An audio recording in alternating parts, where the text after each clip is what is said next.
Hello, cinephiles. I'm Denny Directo, here to give you a front row seat to this year's Toronto International Film Festival, where E.T. has been on the ground covering all the hottest films from TIFF.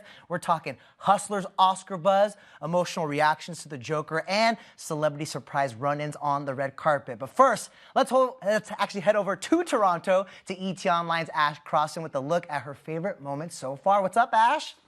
Hey, Denny, hello from Toronto. And yes, I'm at TIFF. Now that I've been to TIFF, I can call it TIFF.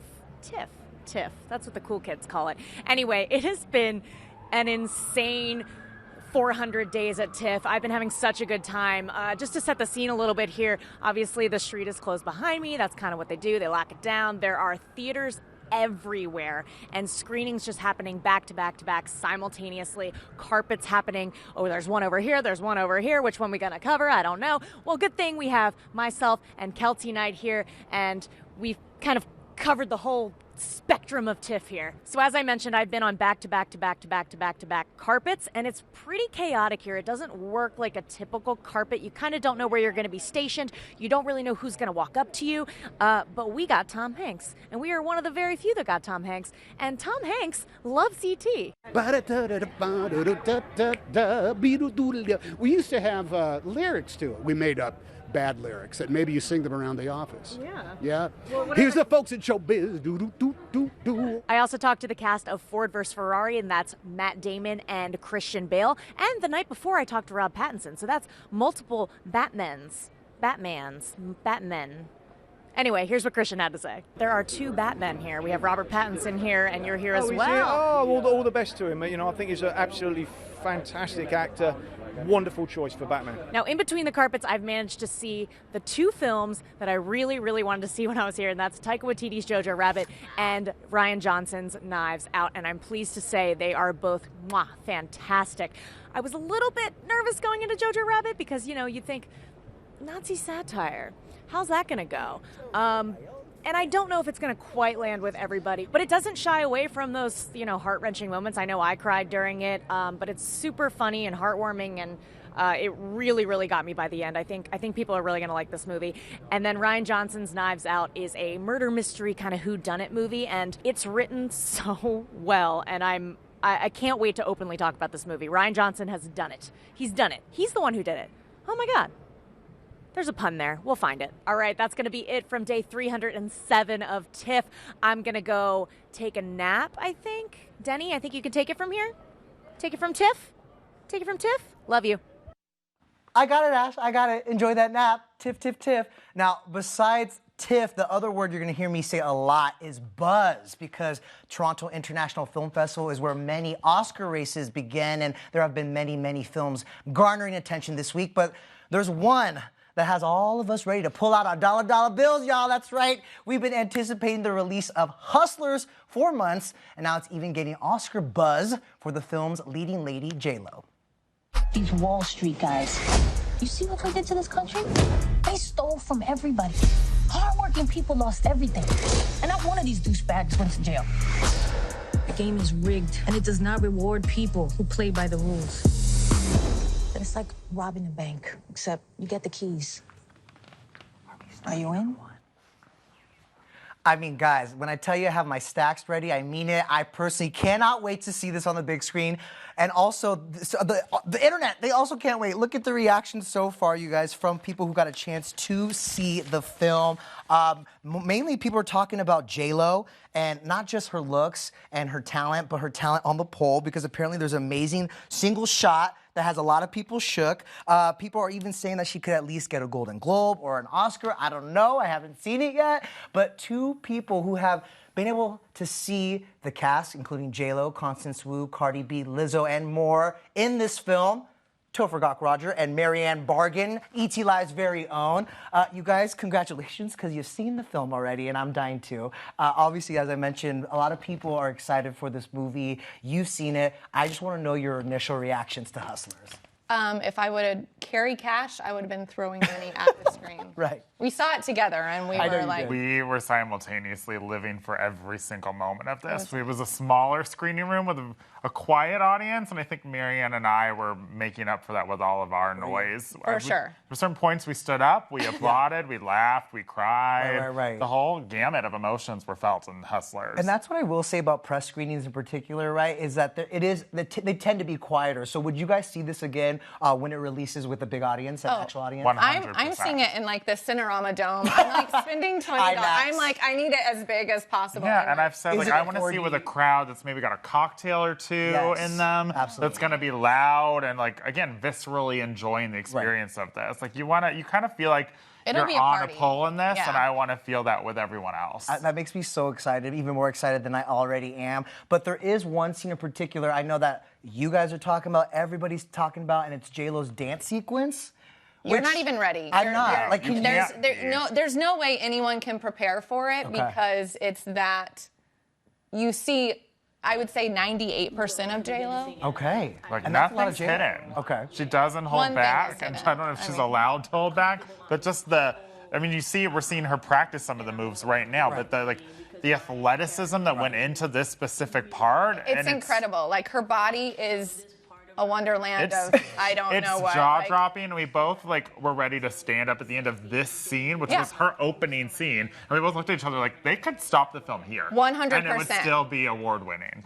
So that's what everyone's saying, which sounds crazy to me because it's like we know that J-Lo is a dancer. We've seen what an amazing performer on stage she is, but you're saying this is the one that might get her the awards recognition she deserves. I mean, I think it's the sum of the parts. Sure. I think it's everything that she does in this movie, but the dance, for that to be her first scene, to come out and just literally put it all out there, and it's a good setter. It's a good setter, and she has been sharing those clips of how much work she's been putting in, but as E.T.'s Kelty Knight found out at the premiere in TIFF, she was pretty terrified about that number. Here's what she had to say. Let me tell you, when we filmed the scene, I was terrified. I was so ready for it. Like, I was prepared. I was ready. I knew exactly what I was doing. And as I walked to the stage, in dental floss, literally wearing nothing, I said to myself, oh my God, what am I doing with my life right now?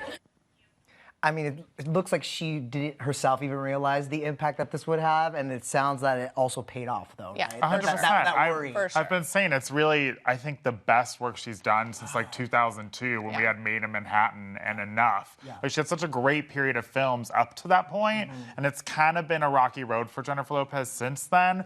And seeing this, we're like, oh yeah, I think I forgot how great of an actress she can be and what made her such a movie star in the first place. It was so nice to get a resurgence, like you said, of some of her parts. This is kind of this great culmination of all the amazing work she's done on film thus far, to kind of be reminded of why she is that movie star that we've loved for so many years. And it's become very apparent that they really could not have done this movie without her. I know that they were really hoping that she would sign on, and they didn't want her to say no. Thankfully, she didn't. But when you assemble her with Constance Wu and Lizzo and Cardi B, Keke Palmer, and a female director, I think it sounds like it's the makings for something really, really powerful. Would For you sure. agree? No, and Lorraine Scafaria, the director, has said that she wrote it with J-Lo in mind. And I think that having a female director completely changed the movie, because especially when you're dancing like that and when you're exposing your body like that, and exposing later on in the movie emotions and female friendships and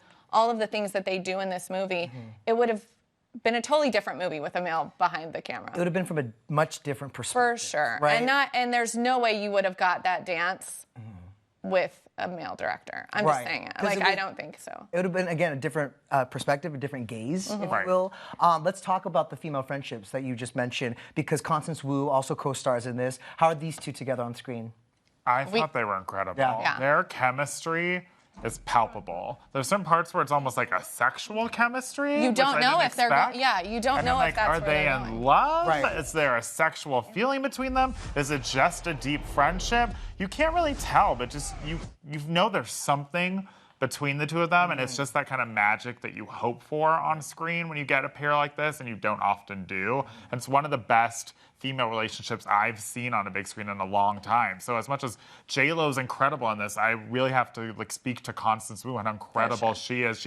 she carries the weight with J-Lo in every sense, and that's not easy to do. As we learn in this movie, too, I was like, I don't think I would have even walked on the set seeing Jennifer Lopez do this. I'd be so intimidated, I'd leave. And clearly, none of these other women were. And I actually just thought of it. It's very Thelma and Louise-ish. Like, it's that, and it was that kind of comfort, but also the ebb and flow of a real relationship. And yeah, we were like, are they gonna fall in love? Are we okay? Like, whatever, we're following this ride. Like, but it was more about their bond throughout this ride. It was incredible. Yeah. And it was a kind of film I think a lot of people were kind of walking to thinking it's kind of this slapstick comedy, but there's a lot of heart to this film, and it's really rooted in that. And I think that's something people, at least I wasn't really expecting going into this. Didn't realize how kind of emotionally affected I was. That I keep talking about the story they're not talking about. The story, like, you don't get out of the trailer and stuff, is this incredible story that I do think will help as we get closer to Oscar, like, building that buzz. Well, because it's also definitely it's been marketed as like this female stripper movie, and they are really pushing the fact that Cardi B and Lizzo are in this hard. I mean, they're all over the billboards. What was your guys' take? Because for them, this is one of their first movie roles.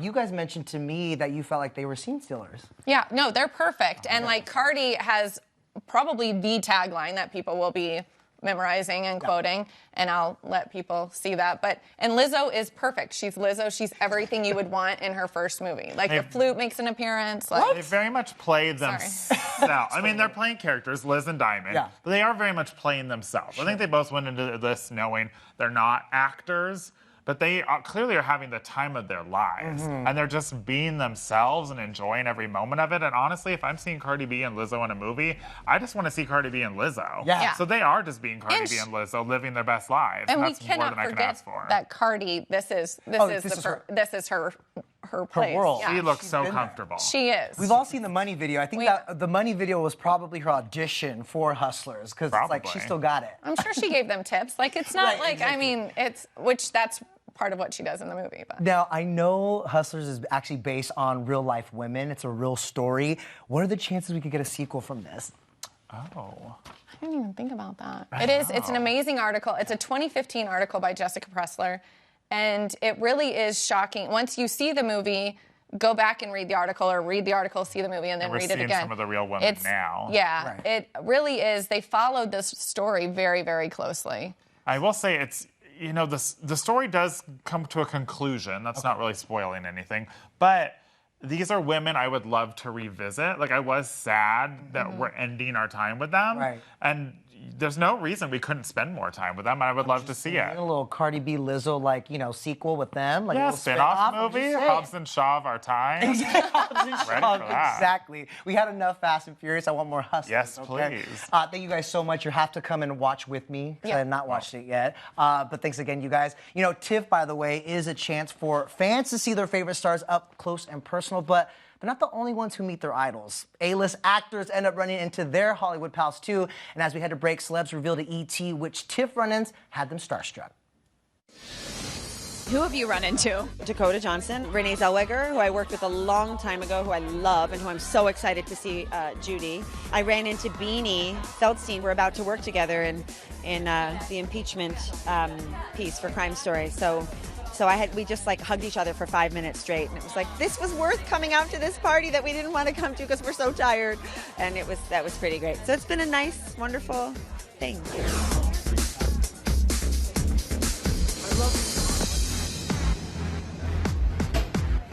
I've run into Greg Kinnear, and I took a nice walk today. I ran into Tim Blake Nelson and had fun talking to him last night. I said hello to Ray Liotta, who I don't know, but I'm a fan of. I said hello to Edward Norton, who's a very good guy. I saw John Hamm, who's a really cool guy. I don't know him. We have mutual friends. Her performance is staggering and full on physically. You start to know everybody. Saw Adam Sandler, grab him, give him a big hug. And, I saw Shailene yesterday. We partied a little bit, which was fun. We both kind of started. She was on Short Term 12. I did Fruitvale Station. We did the whole junket together. And it's always like, yeah, one day. So the fact that it all kind of comes together again on a project like this, it means the world to me. To be the support to so many other incredible performances is just, you know, it's important. Am I allowed to stand over there? Hold on, no, wait. Hello. Hello, why not? I need to pause, I gotta do it again. Oh, yeah, sorry. How are you, Lord?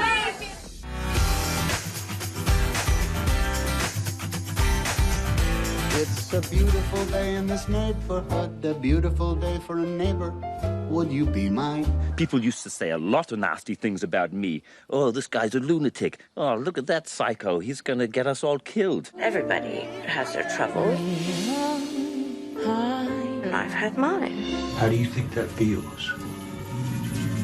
You wouldn't be here if I didn't pay you. Mr. Rogers, Judy Garland, and Shia Labeouf, oh my! Lucky moviegoers at TIFF had the chance to see Hollywood vets like Tom Hanks, actor and director Taika Waititi, Renee Zellweger, and Shia LaBeouf take real-life people in their upcoming films. And let me tell you guys, their transformations are unreal. If you don't believe us, we will prove it. Check out Tom Hanks. He looks unreal as a real TV icon, Mr. Fred Rogers, in A Beautiful Day in the Neighborhood. Now, the film takes a look at the true story of his friendship with journalist Tom Junod, who was tasked to write a profile on the TV legend. And guys, I mean, he really could be related to Mr. Rogers, I think, because look how identical they actually look. Tom has played real-life heroes in the past, by the way, from Walt Disney to Captain Chelsea Sullenberg, but he revealed to E.T. how playing the wonderful neighbor is different from anyone he has ever played before. I think Mr. Fred Rogers is the first person I've played that is not undergoing the great crisis of their business or their lives. Mr. Rogers doesn't want anything except for people maybe to understand themselves in the world a little bit better. So that's a different kind of gig. A national treasure playing a national treasure. Now, this is a bit of a 180 here, though, guys, but it is another celeb transformation that is shocking fans, and that's Taika Waititi as Hitler. Yes, director of Thor Ragnarok, and yes, that Hitler. The director and actor dives into the real-life dictator and leader of the Nazi Party in the dark comedy Jojo Rabbit. He revealed to E.T.'s Kelty Night at the world premiere how he prepared for the controversial role. Well, I didn't want to do like an in-depth, exact, authentic depiction of him, because personally I don't think he really deserves it. He's conjured from a 10-year-old's mind, which is why he only knows what a 10-year-old knows. So basically, it's me with a 10-year-old brain. This film is getting so much buzz, and on paper, when you read Nazi satire, it might shake you up a little bit, but according to Taika, who wrote it, he directed it and stars in it, it really is a cartoonish version of this, and I think perfect for Taika. Speaking of those, a role that's perfect for somebody, Renee Zellweger. She looks completely unrecognizable as the old Hollywood icon Judy Garland in the drama biopic Judy. I can't tell you guys, my gay beating heart can't even tell who she is. They look so similar. In fact, not only does she have the makeup and the prosthetics, but it's her performance, especially in the trailer, that proves that Renee has really channeled Judy in the upcoming film. The kids miss you, and they also want to stay put. I'm coming back for them. You're not listening. I have someone I can rely on now.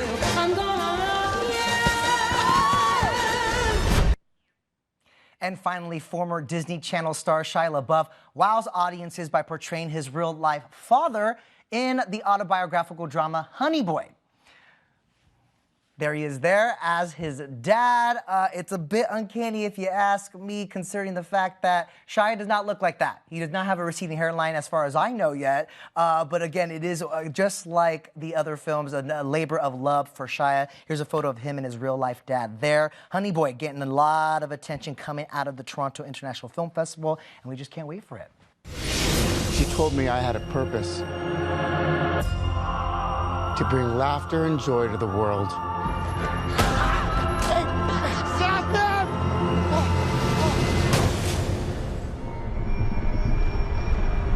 Is it just me?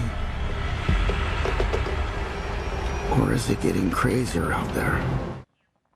Joaquin Phoenix is taking on one of the most iconic comic book villains ever in Joker. Oh, guys, after winning the top prize at the Venice Film Festival, the cast of the film hit the red carpet at TIFF on Monday. And as the movie finds itself in the midst of controversy, I had to find someone who's seen it, who's there on the ground in Toronto, and thankfully she's joining us now for a review of Joker, my girl, Perry Nemiroff of Collider. Perry, hello. Are you still in Toronto? I'm still here. I'm in Toronto, and I haven't seen Ash yet, so my first order of business after this is to go find her. Please do. She's a bit tired, but something tells me you are too, because you have been screening to screening, a red carpet to red carpet. And, you know, I am excited to talk to you about Joker in particular because I do follow you on social media. And I want to pull up something you posted yesterday. It was your initial thoughts and reactions to Joker. You called it one of the most unnerving movies that you've seen in years. And you go on to say that while it was made very well across the board, you found it very upsetting. And at the time, you couldn't shake it. And you said you needed to sit with this some more. So, now that you had a chance to kind of digest it a little bit more, I want to get your initial thoughts on the movie. So as far as craftsmanship goes, I'm still very, very impressed by this. The visuals, the atmosphere, and no surprise, you are not going to stop hearing about Joaquin Phoenix's performance, especially just the physicality of what he does and that laugh.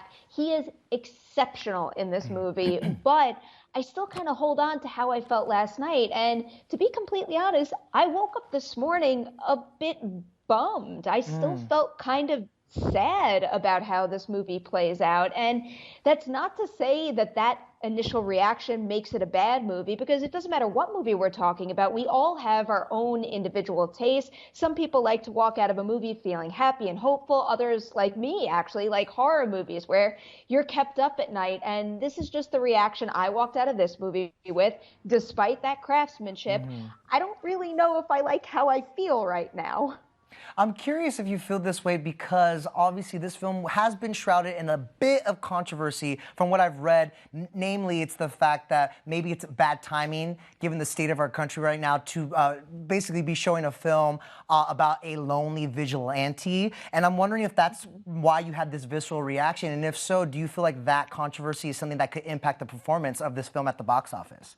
It could definitely be part of it. I mean, every single thing affects our reaction to a movie, whether it's something super serious like this or a comedy. It's what's going on in the world. It's the position that you're at in your life. Sometimes when you watch a movie in the past and revisit it at an older age, it can have a different effect on you. So I do think that the real world issues that we're struggling with right now have crept into my reaction to this, but also just as a filmmaker and a director, when I see a story like this play out, because essentially what it is it's presenting a version of Gotham that is essentially a powder keg, and what Arthur goes through and the decisions he makes basically ignites the city. It turns it into basically a riot, and it's all about how he reacts to those specific things, and I think that actually mirrors the audience's reaction. It's how you react to this material, and I think it's going to vary across the board. And I'm definitely not saying it is not a good movie, but it isn't necessarily a movie for me that I want to see, and it scared me a little. It's like, as you mentioned in your post, and now it's one of those films that's hard to shake. It kind of sticks with you a little bit. But as you mentioned, one of the things that people are really excited about is Joaquin's take on the Joker. And in fact, before we get into that, I want to play a clip from director Todd Phillips talking to E.T. about Joaquin's transformation. Let's take a look. I mean, for me, it was a dream. Joaquin's just, you know, one of the greats. And when he digs into a character, he does it like nobody else. And he just went for it. So he went for it. Obviously Heath Ledger has won an Oscar for his performance, won an Oscar for his performance of the Joker. Is there a lot of awards buzz around this performance based on what you saw?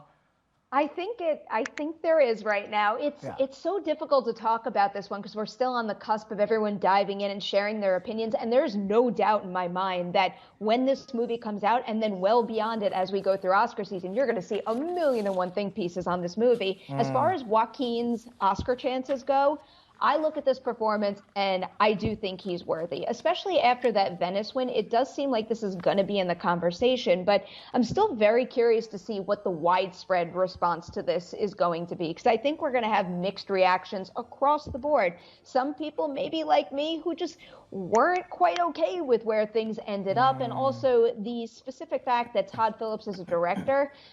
he doesn't necessarily give you any kind of, I guess I would say, guidance in terms of how to feel about Arthur's actions and where we're left in the end. And I think that just leaves people in a position where, like, you could make just about anything out of this movie. You could maybe think that Arthur is a little bit of a role model, which scares me. But then there's also the other side of it where you could be like me and just be like purely scared of what plays out in this movie. The fact that he doesn't give you any guidance whatsoever means we're going to have reactions across the board. And the overall reaction to this movie could possibly affect Phoenix's possibility of getting that Oscar nomination. But at this point in time, if I had to pick one specific category to say Joker has the best chance of getting an Oscar nomination in this category, it would be Best Actor for Joaquin Phoenix. I was going to say, you know, it sounds like obviously this film is going to be open to interpretation, but what is going to be inevitable, I'm predicting, is the comparisons to the other Jokers and the other Batman films. How does this one stack up against those other movies? Yeah, it's difficult to kind of weigh the performances. I think Heath Ledger might still be my number one, and I'm just such a big Tim Burton fan that Jack Nicholson will always be in my heart with this role. But I think that what is special about Joaquin Phoenix's performance in particular is that we've had all of these different iterations of the Joker, and he still does something fresh and different with it, something that feels like nobody else could bring this character to screen quite like he has here. And that's the reason why we should have different interpretations of iconic characters like this. So I think he took this opportunity, he ran with it, he made it his own. Well, we'll find out, and we'll see Joaquin in action. Joker hits theaters October 4th, and you guys can check out more from Perry on Collider.com. Perry, Nemiroff, thank you so much as always. Thank you. All right, from DC to Marvel, because some of our favorite Avengers have assembled in Toronto with some new projects of their own to promote, starting with Scarlett Johansson. Scarlett actually is pulling double duty this year at TIFF with the premiere screenings of two of her upcoming films, Marriage Story and Jojo Rabbit. Now, between these upcoming movies and, of course, the Black Widow standalone film, and oh yeah, that's right, she's also engaged to SNL star Colin Jost, E.T.'s Kelty Knight found out that she's having a difficult time herself making time for everything. So 2 premieres in one day. You just wrapped Black Widow. You got...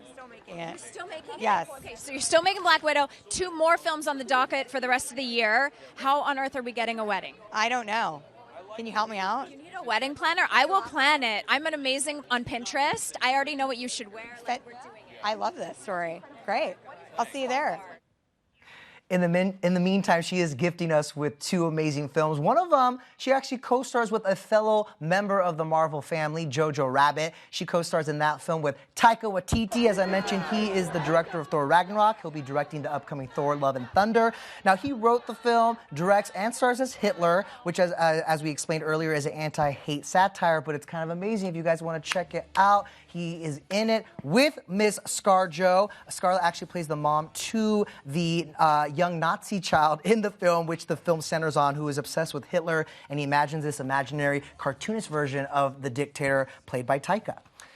Meanwhile, Captain Marvel herself, Brie Larson, also made her triumphant return to the Toronto International Film Festival for the premiere of her film, Just Mercy, with Michael B. Jordan.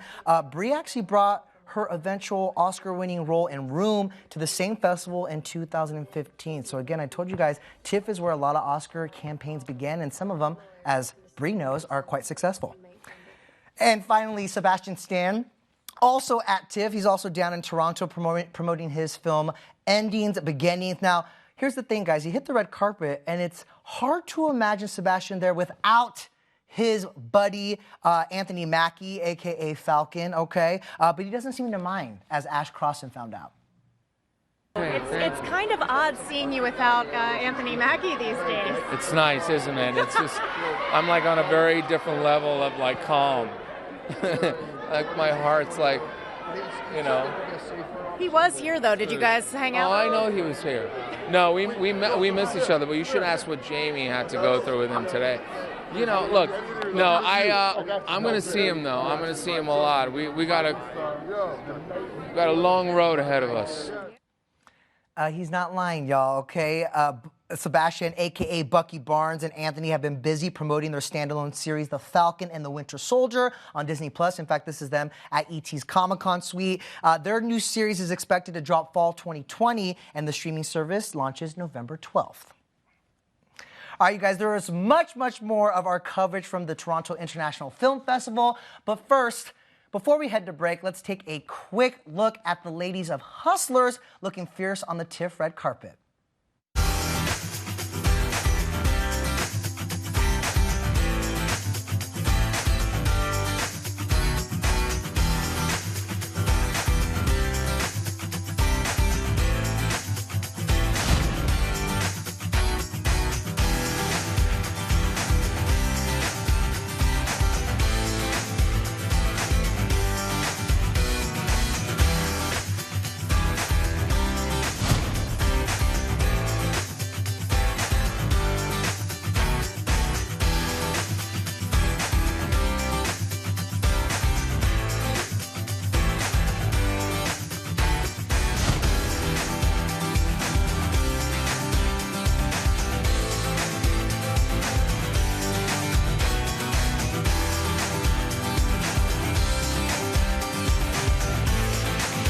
Now, a lot of movie fans had to do a double take at TIFF because you never know what stars are going to run into each other and you never know who's going to show up. So here are some of the biggest surprises of the weekend. Speaking of the weekend, see what I did there? Sporting a new look. You guys, the singer looks unrecognizable in his first red carpet appearance since the rumored Bella Hadid split. Looking pretty fine if you ask me, though. Plus, Bradley Cooper, he made a dapper surprise at the Joker premiere. The 44-year-old is a producer on the project, and he and director Todd Phillips have collaborated on a number of projects since 2009's The Hangover. But in case you're thinking, Bradley at TIFF, do I have deja vu? You would be correct, because this is where he unveiled A Star is Born and also unveiled, literally, his co-star Lady Gaga at the same festival back in 2018. And of course, let's not forget, Bradley's first trip, or I should say a trip to the Toronto Festival was back in 2012 when he was busy promoting a little film called Silver Linings Playbook that got him an Oscar nomination. NBD, no big deal. Plus, Timothée Chalamet was also spotted catching some films in the city. Here he is actually being snapped by a fan watching Uncut Gems, starring his former Men, Women, and Children co-star Adam Sandler. Now, the Little Women actor was also seen having the time of his life at the Uncut Gems after party. That's him right there. He is celebrating with The Weeknd at Adam Sandler's birthday on Monday night. If you look closely, you can see him in The Singer. Yeah, that's right. The Singer actually makes his acting debut in the upcoming Adam Sandler flick. And we cannot help but mention Tom Hanks fangirling while meeting the Hustlers cast in The Six. I think the Hustlers cast are also fanboying and fangirling over Tom Hanks, and this is giving us all the feels. But let me tell you, another moment that had us in awe, though, was Tom Hanks visiting this local coffee shop in Toronto called Grinder Coffee. The coffee shop campaigned all over social media to lure the actor to come by, and it looks like it actually freaking worked. Now, the celebs aren't the only ones who are in the talk of the town at TIFF. In fact, the people behind the scenes are too. Meet Brian the barista. He's a latte artist, and he has been creating lattes with celebs' faces on it and actually presenting them to the stars themselves during the festival. I mean, everybody from J-Lo to Eddie Murphy and Kristen Stewart. The talented artist revealed to etlive what has been his most memorable celebrity encounters at TIFF this year. Meryl Streep just gasped and just couldn't believe it. I made her Miranda Priestley, her character from Devil Wears Prada. I was told after that she told me I was a genius. And I'm trying to remember that moment. I will tell you something that was pretty iconic that happened with Tom Hanks. He came down the stairs. He knew the latte was happening. It felt like we were having a date because everyone was just very excited. I made him as Mr. Rogers for his film, Beautiful Day in the Neighborhood. He said, "Well, it looks amazing, but how does it taste?" Has the whole room waiting. And then he takes a sip and he just said it was delicious. Even ruined the artwork, so I'm glad you took a taste of it. But Brian has pretty much drawn lattes for everyone, from Daniel Radcliffe to Susan Sarandon, and he told etlive which A-list stars he would love to create a latte for in the future. Brittany, if you're out there, I'd love to have a latte with you. You would love it. It's so much fun. And if Celine Dion wants to come too, that'd be amazing. Ariana Grande would be awesome too. I think she'd really get a kick out of it and she would love it. Any of the Kardashians, that would be awesome. There are so many, and I would love to just make one of them a latte. That'd be cool. Sounds like Barista Brian loves his pop divas because he actually did get to make a latte for Jennifer Lopez. You guys, he recreated Ramona, her character from Hustlers, on top of the latte. J-Lo stopped by, took a sip of it. I remember seeing it on her stories too, and she was very impressed. I think she also did not want to, here it is right here, you guys. It's literally her character from the film, from like promotional artwork. As you can tell, J-Lo, the impressed, y'all. Same for Kristen Stewart. I think he has a photo of that too, of him recreating a little artwork with Kristen, with her there in the flesh to take a little sip of that latte. Brian, I am expecting one of me the next time you're in Los Angeles. So there you have it.